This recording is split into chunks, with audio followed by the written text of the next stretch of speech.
안녕하십니까. 이 시간은 우리 교재 342쪽입니다. 우리 교재 342쪽에 여러분들은 물의사조에 들어갈 것이다, 이런 이야기입니다. 다음 시간에 제가 문학 일반과 문학 비평과 물의사조를 하나로 뭉뚱그리게 돼요.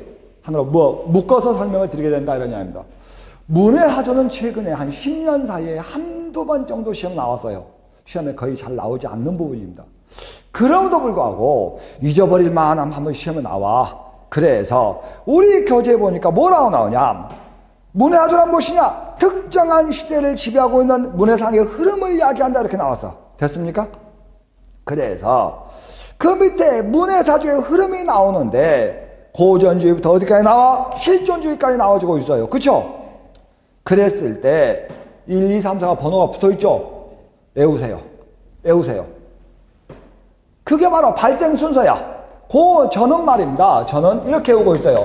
고낭사 자유상 주 초 행 실, 이렇게 외우고 있습니다. 이게 발생 순서야. 저는 고낭사 자유상 주초행실 고전주의 낭만주의 사실주의 자연주의 유미주의 상징주의 주주의 전주의 행동주의 실존주의, 이렇게 외우고 있어. 그래서 고낭사 자유상 주초행실 발생 순서가 그래도 시험에 제일 잘 나와. 잘 시험에 빈출하는 부분은 아니지만은 그래도 시험에 나온다면은 발생 순서가 그런대로 시험에 잘 나온다, 이런 이야기예요. 됐습니까? 그랬을 때 맨 먼저 나오는 게 뭐냐? 고전주의야. 거기 나온 고전주의가 나와주는데, 거기 고전주의는 그리스 로마 시대의 문학과 예술을 모방한다 나오죠. 그 옆에다 뭐라고 쓰느냐, 이렇게 써줘. 뭐라고? 헬레니즘 계열이야. 고전주의의 발생에 그리스 로마의 시대의 문학과 예술을 모방한다, 옆에다가 헬레니즘 계열이다, 이렇게 써주라, 이런 이야기입니다. 그래서 형식성, 균형과 조화와 질서와 균제를 중시한다. 미의식은 미의, 절대성, 추구, 밑줄 다 이어서 문학의 객관성, 보편성, 유연성, 전통성, 정적이며 이성적이다. 전통적인 원리를 중시한다, 이런 이야기야. 근대 영국의 모태가 되었다. 그쵸? 근대가 모태. 그래서 단테, 신곡, 파우스트, 섹스피어, 이런 게 있어. 그래서 여기 나오는 고전주의라고 하는 것은 여러 보신대로 헬레니즘 계라는 점. 그래서 전통과 형식과 균형과 조화, 우리 교재에 써 있어, 쓸 필요 없어요? 전통과 형식과 균형과 조화를 중시하는 대단히 정적인 문학이다. 그러다 보니까 그들은 대단히 객관적이며 대단히 이성적이며 대단히 지성적이었다. 그래서 예를 들어서 여자를 그린단 말이야. 여자를 팔등신을 딱 나눠. 그래서 문학의 틀을 정해놓고 그 틀 속에 들어간다고 믿었다는 이야기입니다. 그래서 단테, 괴테, 섹스피어, 이런 인물이 여기를 대표했다, 이런 이야기야. 그렇죠? 그런데 문제가 하나 있지. 여기 나오는 고전주의 가장 커다란 문제점은 뭐냐? 뭐죠? 몰 개성적이야. 뭐가 없어? 개성이 없다, 이런 이야기야. 그래서 여기 나오는 몰 개성적이라는 이야기는 뭐죠? 획일성. 그렇죠? 우리가 아는 정형성. 한계를 가지고 왔다, 이런 이야기야. 개성이 없어. 다 똑같아. 이런 문제점을 가져왔다. 그러자 두 번째 뭐가 등장했어? 낭만주의가 등장했다, 이런 이야기예요. 그래서 낭만주의란 무엇이냐? 여기 나온 고전주의에 대한 대립이야. 그래서 우리 교재 342쪽에 그 그림 보세요. 1에서 2로 반대 표시되어 있지? 342쪽에 1에서 2로 제가 고낭사 자유상 거기 발생수를 외우라고 했던 부분에 1에서 2로 대립으로 표시되어 있죠? 여러분 교재에 지금 어떻게 표시되고 있냐? 이렇게 표시되고 있다. 정반대다. 대립이다. 그래서 고전주의 엄격한 형식에 반발하였으며 자유와 개성과 상상의 정신과 미의 상대성을 주겠다. 얘들은 미의 절대성, 얘들은 미의 상대성을 중시했다. 이런 이야기입니다. 주관적이며 개성적이고 정열적이며 동적이다. 이국적 정조와 감정, 음악성을 중시했고 자연과 그와 미상의 동경을 나타냈다. 이런 이야기입니다. 문학의 영역을 확장했다. 가보자. 그래서 얘들은 뭐라 하냐? 우리는 헤브라이즘 계열이다. 고전주의가 헬레니즘 계열이라면 얘들은 헤브라이즘 계열이다. 이렇게 이야기하는데 기독교 문화의 계승이에요. 그랬을 때 얘들은 전통과 형식과 균형과 조화를 중시했다고 했지만은 얘들은 그렇지 않다. 이라니 한다. 뭘? 자유와 개성을 중시했다는 이야기야. 그리고 그들의 문학은 뭐야? 대단히 동적이야. 얘들은 정적인 문학, 얘들은 동적인 문학이었다. 그래서 대단히 주관적이며 대단히 이상적이며 몽상적이었다.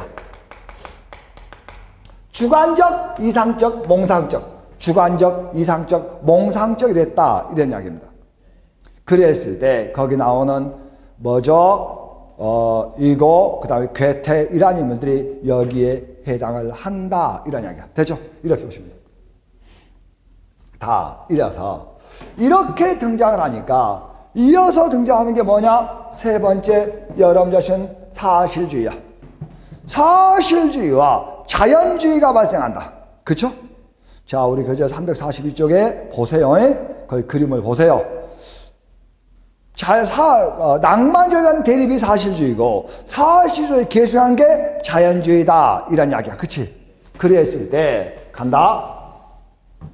만약에 여기를 사실주의라고 하고 여기를 자연주의라고 한다면 두 개의 차이점 뭐냐? 우리가 흔히 이야기할 때 여기를 어디다 비유해? 카메라에. 얘들은 어디에? 의사에 비유해요. 그래서 대단히 현실적이며 대단히 객관적이며 대단히 묘사적이야. 그러나 얘들은 대단히 과학적이며 대단히 분석적이에요. 해부적입니다. 좀 달라. 그런데 여기 나오는 사실주의가 현실적, 객관적, 묘사적일 수 있었던 것은 여러분들 잘 아시는 대로 거기에 나와주고 있죠. 콩트의 실증주의처럼. 콩트의 실증주의처럼 받았다. 여기에 바탕을 뒀어. 그런 애들은 어디에? 다윈의 자연과학이론. 다윈의 진화정신이라는 자연과학이론. 그리고 거기에 뭐라고 써있어? 태인의 환경 결정 나오죠? 인간은 태어나면서부터 운명이 결정된 것이 아니라 그가 살아가는 환경에 따라서 그의 운명이 결정된다고 하는 것이다. 이런 이야기입니다. 그러나 대체로 이러한 사실주의는 현실 그대로 객관적으로 포착, 서술, 묘사다 보니까 어떤 문제가 있지? 기록성의 한계를 노출하게 된다. 그런데 비해서 여기는 자연주의는 과학적, 분석적 해부하다 보니까 저기 있는 여학생이 멀리서 볼 때는 정말 예뻤단 말이야. 근데 가까이 와서 분석해 보니까 아니야. 다시 하기해서 여러분 뭐죠?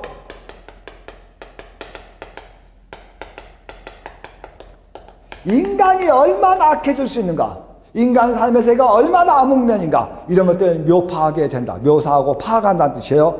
묘파하게 된다. 이런 이야기야.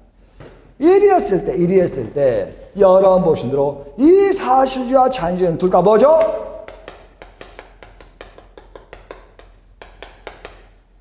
근대 소설 문학의 모태가 돼요.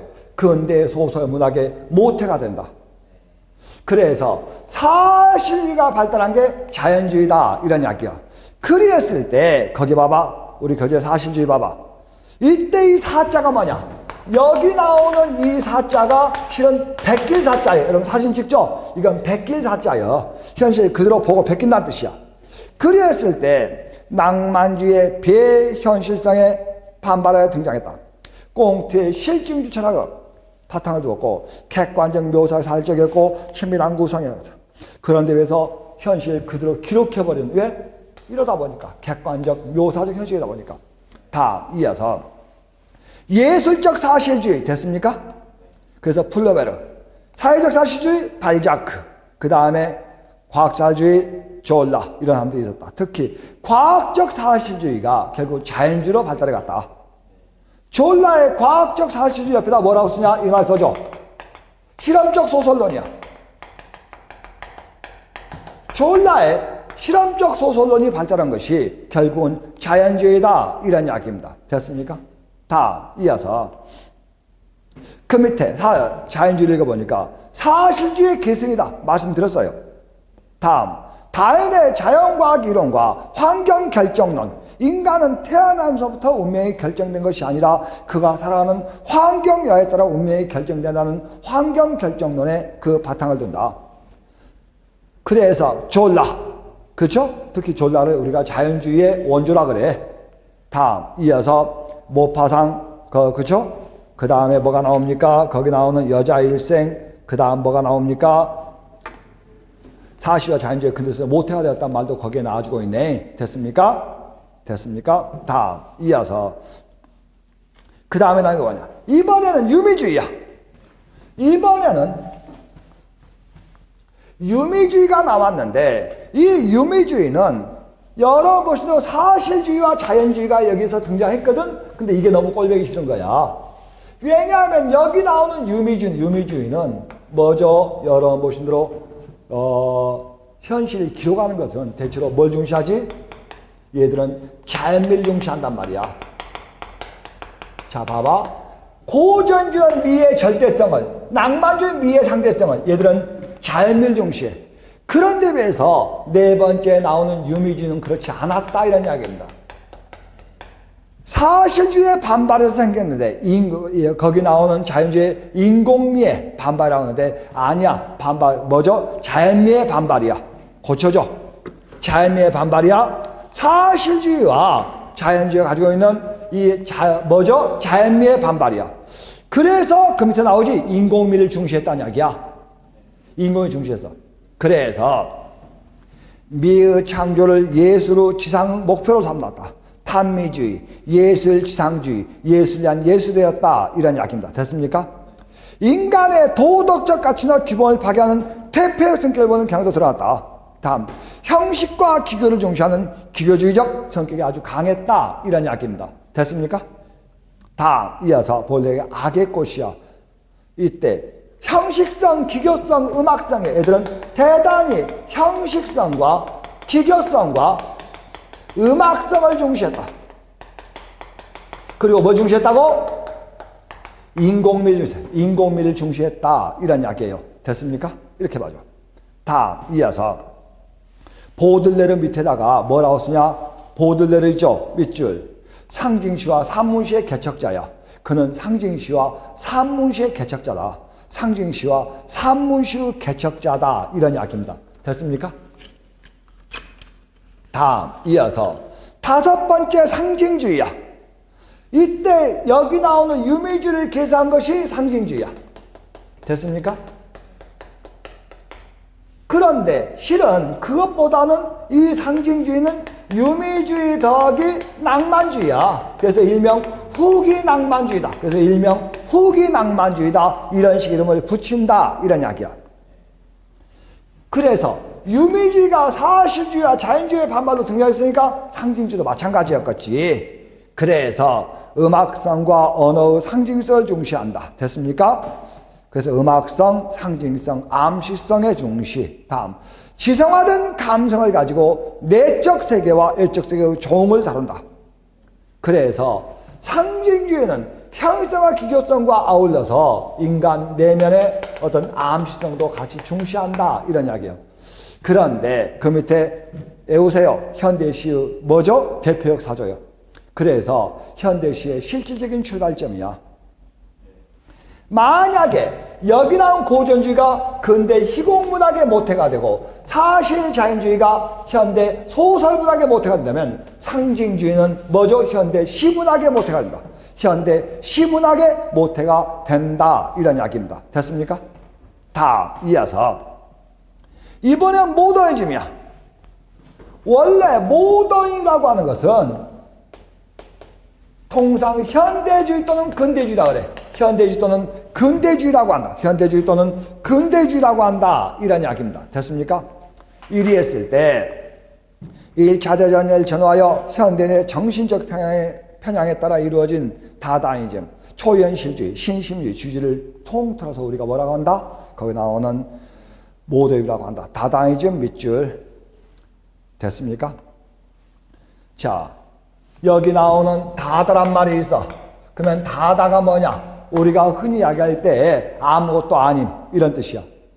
아무것도 아님. 그래서 기존의 모든 가치나 질서를 철저히 부정하는 일종의 저항운동이다. 비성적, 비심리적, 비도덕적인 걸 지향한다. 됐습니까? 부정과 야유를 예수정신으로 한다. 이런 이야기입니다. 됐죠? 다음, 이어서 1916년 프랑스의 샤라가 그 중심이었으며 5년 30년대 이상의 문학이죠?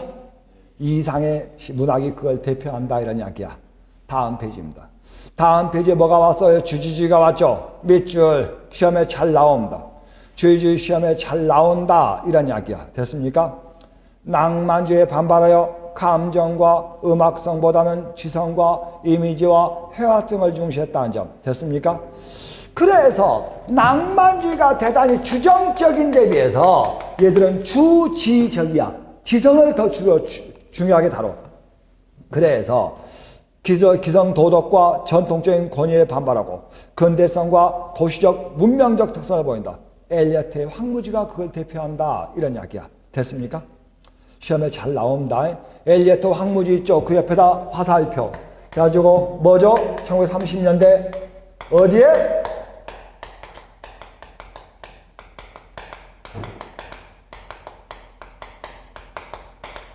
(30년대) 김광규 문학에 영향을 미칩니다.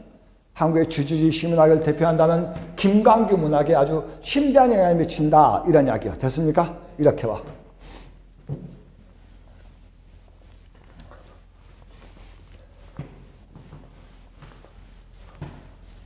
다음 이어서 그 다음입니다. 그 다음에 나게 초현실주의가 와요.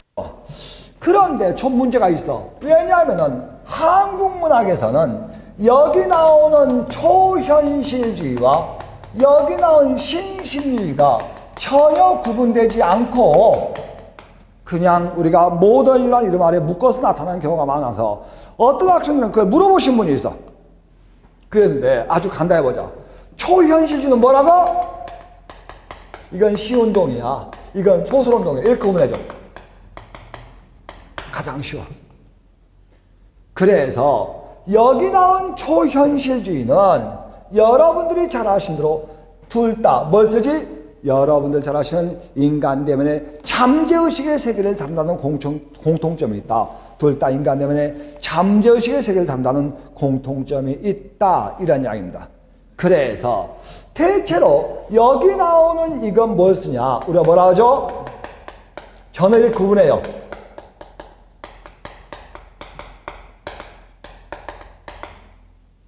죄송합니다. 다시 쓰랍니다. 뭐라고? 자유연상법이야.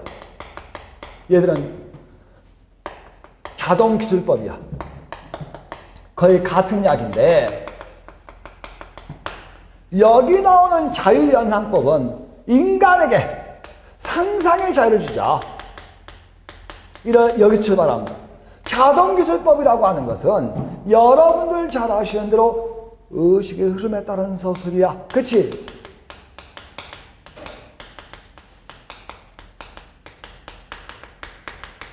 의식의 흐름에 따른 서술을 보여준다. 이런 이야기입니다. 됐죠? 이렇게 차이가 있어. 이렇게 차이가 있어. 그러나 우리나라에서는 구분이 엄격히 되고 있지 않아. 이렇게 구분해서 이건 어디에? 산문에, 이건 음문에, 이건 어디에? 산문에 적용된다고 이렇게 봐줘야 한다. 이런 이야기야. 그러나 둘 다 문학의 권위와 논리성이 그리고 약속이 파괴된다는 점. 둘 다 인간 내면의 잠재의식의 세계. 그렇죠? 인간 때문에 잠재의식의 세계를 다룬다는 점, 인간 내면의 잠재의식의 세계를 다룬다는 점, 이런 점에 공통점이 있어요. 이런 점에 공통점이 있다, 이런 이야기입니다. 반드시 그런 건 아니지만은, 거기 보시면 뭐가 나옵니까? 제임스 조이스, 버지니아 울프, 그죠? 그 다음에 프로스트 나오죠? 미추천서요. 제임스 조이스의 율리시즈. 그 다음 두 번째, 버지니아 울프의 세월. 프로스트의 잃어버린 시간을 자세히 이런 게 나오죠? 밑줄을 쳐놓으십시오. 알아두셔야 됩니다. 알아두셔야 돼. 이리 했을 때, 여러분들 잘 아시는 한국 문화를 가져오자. 한국 문화에서 아무래도 이상이 그걸 대표하잖아. 그러니까 이상의 시라고 할 수 있는 거울, 오감도, 그렇죠? 꽃, 이런 것들은 모두 여기에 속한다. 그러나 신심이라고 이름할 수 있는 것이 뭐냐? 이상의 날개. 뭐였지? 봉별기. 뭐였지? 종생기. 뭐였지? 지주의 시. 날개, 봉별기, 종생기, 지주의 시 이런 것들은 모두 여기에 속한다. 날개, 봉별기, 종생기, 지주의 시 이런 것들은 모두 여기에 속한다. 이런 이야기야. 맞죠? 이렇게 오는 걸 가지고 이야기를 해. 됐습니까? 자, 우리는 지금 서구의 문화를 위주로 보고 있습니다. 다음, 이어서 그 다음 7번에 실존주의가 나왔죠? 그런데 이번에는 칠판을 조금 지우고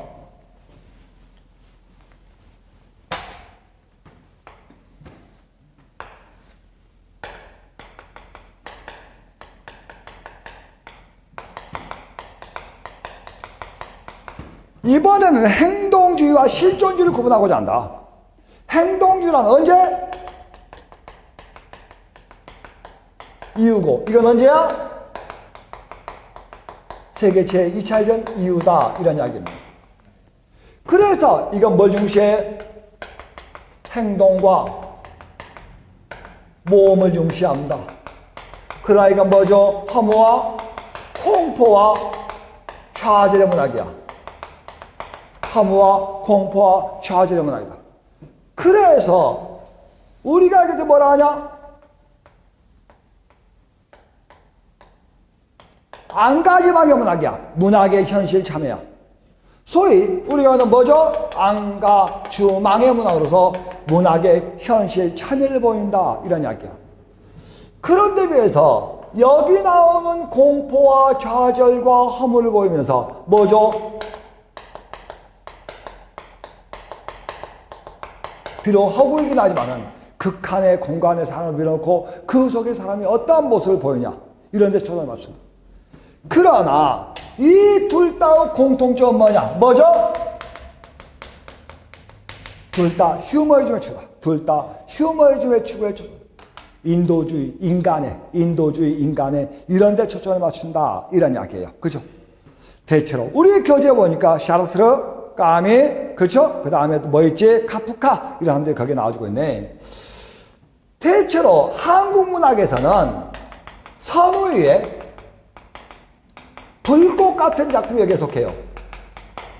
대체로 한국 문학에서 우리가 실존주의라고 이렇게 이야기한다면 1950년대 전후 소설들은 여기에 정말 많이 해당을 합니다. 그렇죠? 됐죠? 그래서 실제로 행동주의와 실존주의를 하나로 묶어서 우리 교재에 나타나고 있지만은 이렇게 구분해 볼 수도 있다, 이런 이야기입니다.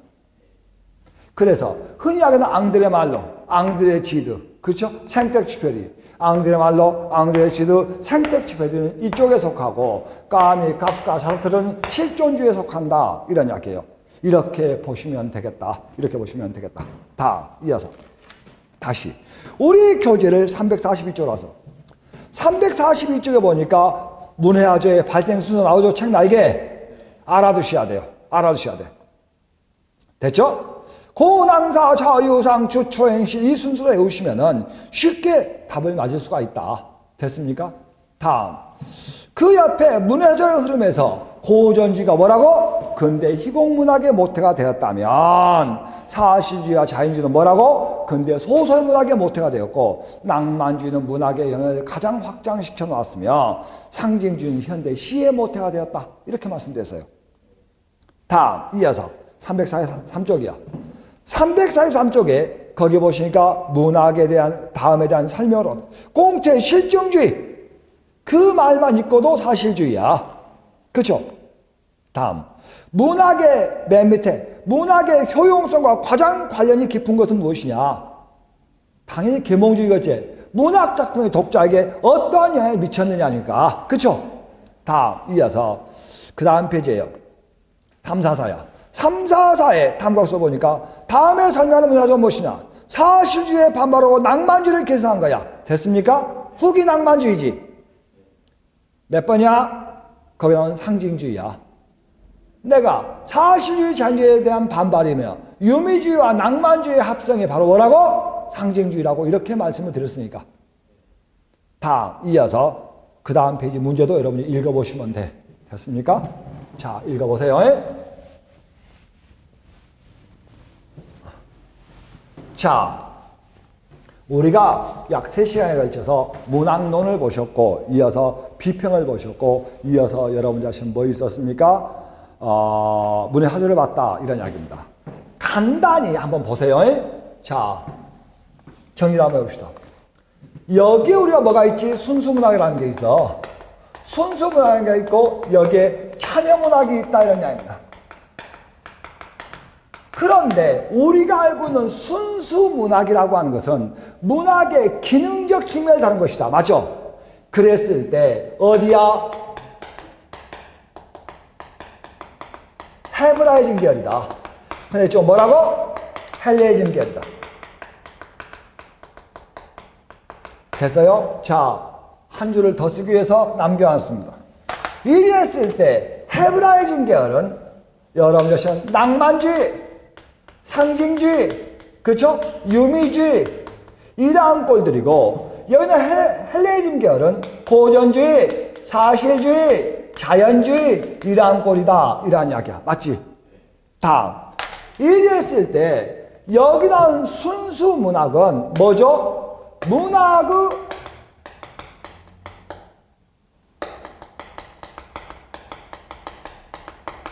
내재의 관점이 중시되는 거다.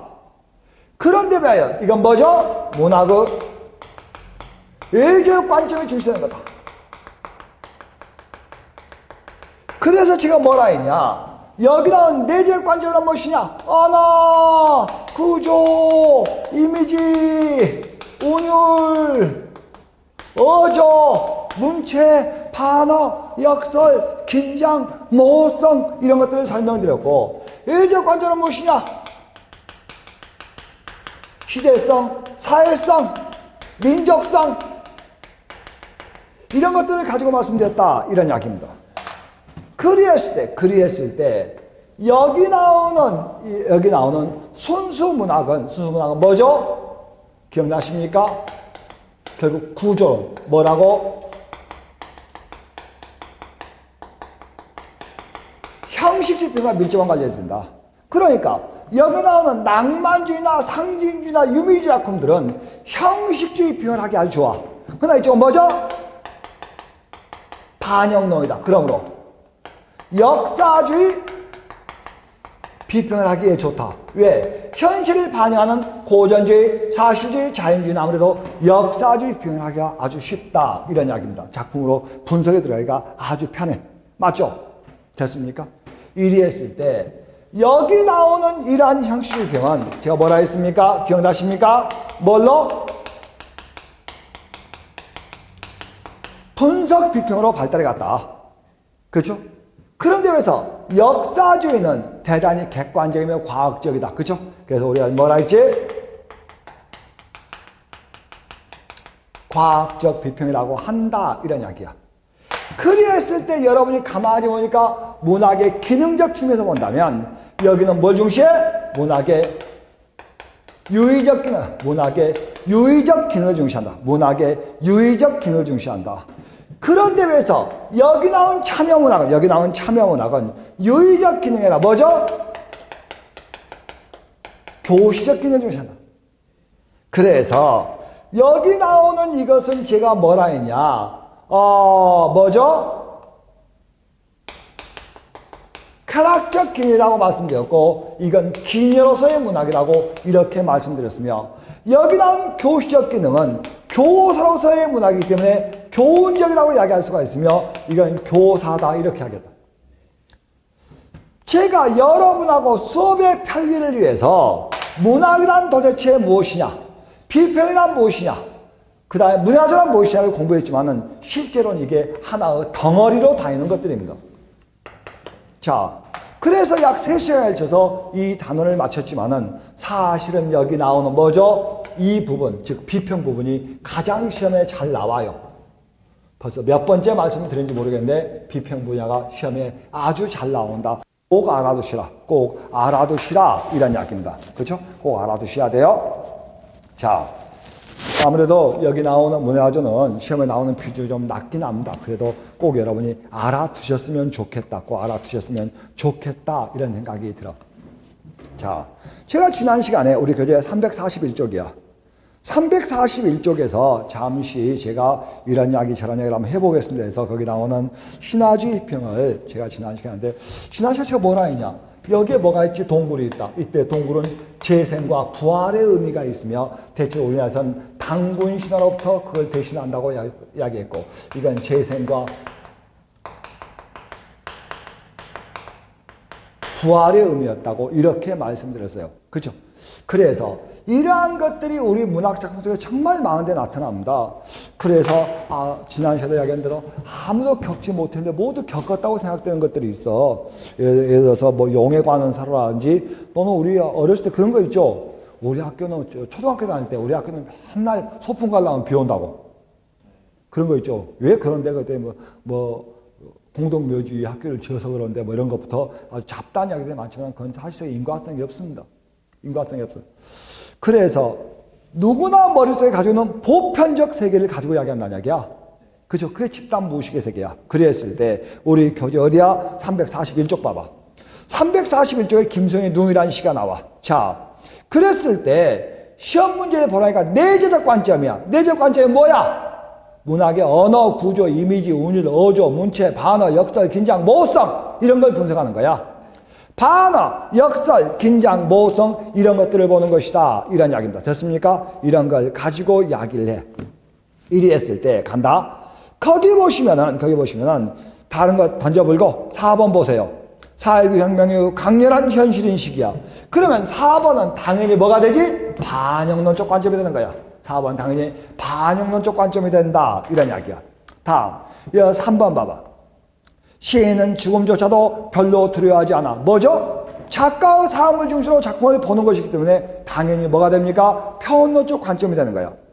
그러면 1, 2번 두 개 갖고 봐줘야 돼. 결국에 2번 보세요. 눈과 기침의 상징적 의미. 아까 얘기했지. 비유, 상징, 언어, 구조, 이미지 이런 것들을 가지고 보는 것들이야. 이런 것들을 가지고 우리가 이야기를 한다. 됐습니까? 그래서 비평은 반드시 관점을 줘요. 반영론적 관점에서 또는 평론적 관점에서 또는 외적 관점에서 또는 내적 관점에서 이런 식으로 관점을 준다는 이야기입니다. 이러한 관점을 주기 때문에 이러한 관점을 바탕으로 작품을 보시면 도움이 많이 돼요. 도움이 많이 된다. 이런 이야기야. 꼭 그렇게 한번 봐줬으면 좋겠다. 됐습니까?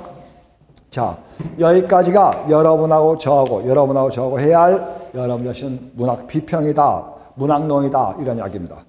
이렇게 놓고 우리 교재를 어디로 왔습니까? 거기 나온 348쪽에 왔어요.